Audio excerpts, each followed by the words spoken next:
മക്കളെ പോലെ പോലെ നമ്മുടെ +1 ബയോളജിയിലെ പ്ലാൻ കിങ്ഡം എന്ന് പറയുന്ന ചാപ്റ്ററിൽ നിന്ന് വരുന്ന ഇമ്പോർട്ടൻറ്റ് ടോപ്പിക്സ് നമുക്ക് നോക്കിയാലോ. യെസ്, ഫസ്റ്റ് ടോപ്പിക് എന്ന് പറയുന്നത് നമ്മുടെ ആൽഗിയുടെ ക്ലാസ്സസ് ആണ്. അതിൽ വരുന്നതാണ് നമ്മുടെ ക്ലോറോഫൈസിയെ, ഫിയോഫൈസിയെ ആൻഡ് റോഡോഫൈസിയെ. ഈ 3 ക്ലാസ്സസും നിങ്ങൾ നിർബന്ധമായിട്ടും നോക്കിയിട്ട് പോവുക, അതിൻ്റെ എക്സാമ്പിൾസും. ഓക്കെ, അടുത്തായിട്ട് വരുന്നതാണ് ലിവർ വേർഡ്സ് എന്ന് പറയുന്ന കാറ്റഗറി. ലിവർ വേർഡ്സ് അതുപോലെ മോസസ്. ഇതിൽ ഇമ്പോർട്ടൻ്റ് ആയിട്ട് വരുന്നതാണ് ജെമ്മെ എന്ന് പറയുന്ന ആ അസെക്ഷൽ സ്ട്രക്ചർ എന്ന് പറയുന്നത്. ഓക്കെ, അതുപോലെ തന്നെ വരുന്നതാണ് പ്രോട്ടോണിമ ലീഫി സ്റ്റേജ്. ഈ സ്റ്റേജ് എന്തായാലും മക്കൾ മറന്നു പോയത് മോസസിൽ വരുന്നതാണ്. ഓക്കെ, അതുപോലെ തന്നെ വരുന്നതാണ് ഹെട്രോസ്പോറസ് ടെറിഡോഫൈറ്റ്. ഹെട്രോസ്പോറസ് ടെറിഡോഫൈറ്റ്സിന്റെ എക്സാമ്പിൾ ആണ് നമുക്കറിയാം സെലാജിനെല്ല ആൻഡ് സാൽവിനിയ. ഇത് ഇമ്പോർട്ടൻ്റ് ആണ് കേട്ടോ, ഒരിക്കലും മറന്നു പോകരുത്.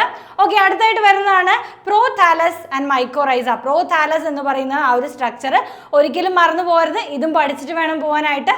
അതുപോലെ തന്നെ നമുക്കറിയാം മൈക്കോറൈസൽ അസോസിയേഷൻ എത്രത്തോളം ഇമ്പോർട്ടൻ്റ് ആണെന്നുള്ളത്.